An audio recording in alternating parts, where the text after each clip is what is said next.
Kasus Pak Teddy itu kita tidak bisa.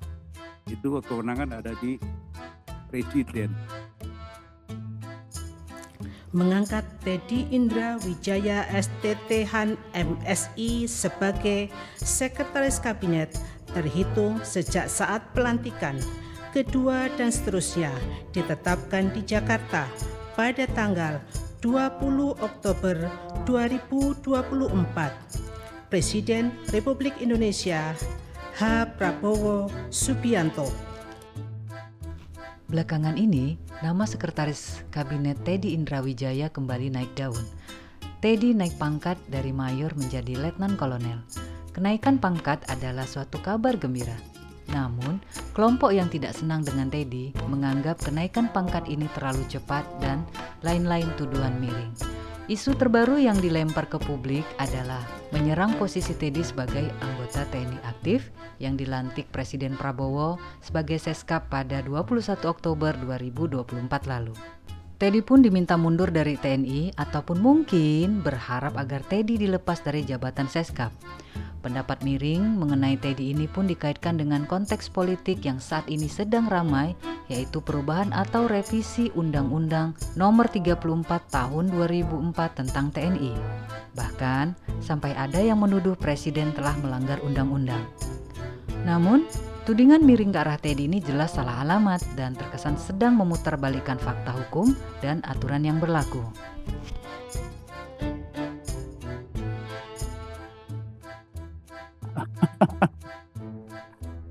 Kasus Pak Teddy itu kita tidak bisa. Itu kewenangan ada di Presiden. Kita nggak bisa. Apa? Nanti Pak Fabri mau, Pak, jangan Pak. Juga.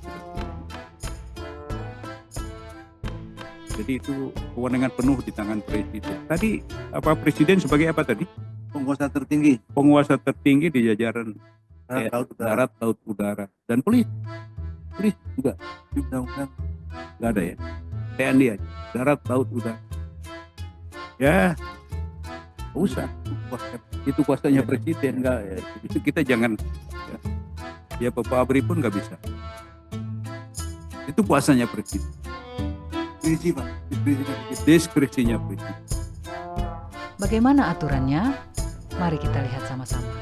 Kita mulai dari Undang-Undang TNI Nomor 34 Tahun 2004 dulu ya.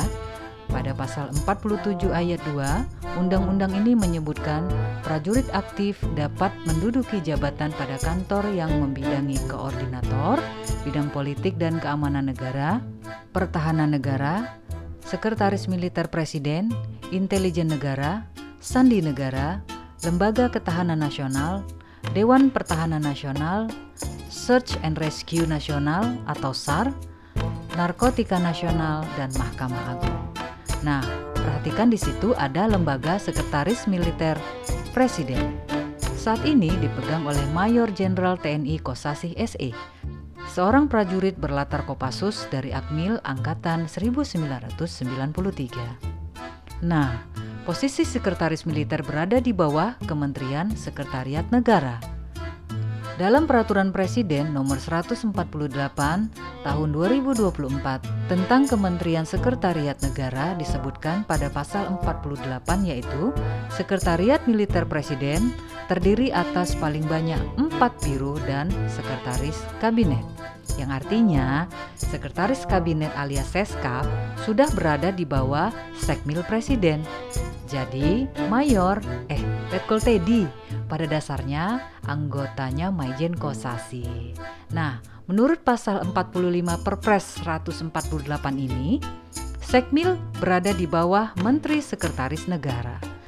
Siapa lagi kalau bukan Prasetyo Hadi, alumni SMA Taruna Nusantara dan Universitas Gadjah Mada. Ya, juniornya Pak Mensesnek periode lalu, Bapak Pratikno.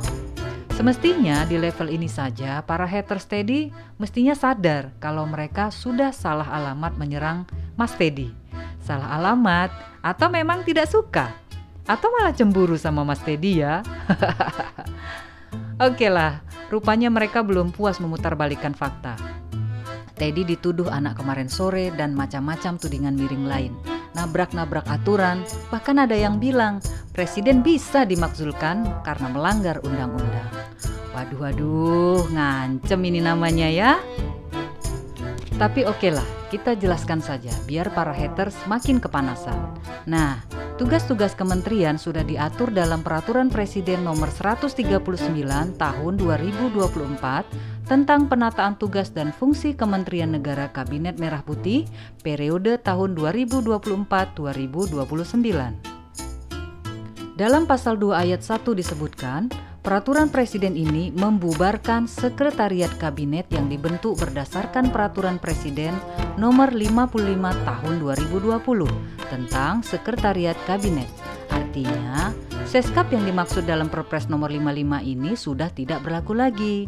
Kira-kira gitu loh. Nah, ayat 2 disebutkan lagi dengan pembubaran sebagaimana dimaksud pada ayat 1. Untuk selanjutnya, pelaksanaan tugas dan fungsi dari Sekretariat Kabinet diintegrasikan dalam kementerian yang menyelenggarakan urusan pemerintahan di bidang kesekretariatan negara. Ayat 3 menyatakan, berdasarkan pembubaran sebagaimana dimaksud pada ayat 1, sumber daya manusia, aset, anggaran, dan dokumen di lingkungan Sekretariat Kabinet dialihkan menjadi sumber daya manusia, aset, anggaran, dan dokumen di lingkungan Kementerian Sekretariat Negara.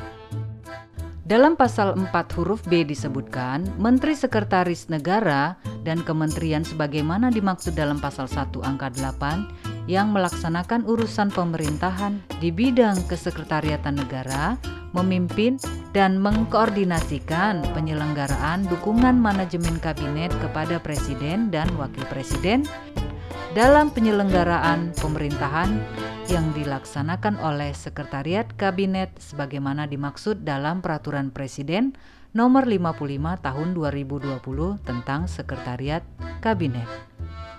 Jadi, kalau mau argumen jangan pakai Perpres nomor 55 lagi ya. Soalnya Peraturan Presiden nomor 148 tahun 2024 tentang Kementerian Sekretariat Negara yang kita kutip di atas sudah menyatakan di pasal 129 kalau Perpres nomor 55 tahun 2020 tentang Sekretariat Kabinet dicabut dan dinyatakan sudah tidak berlaku lagi.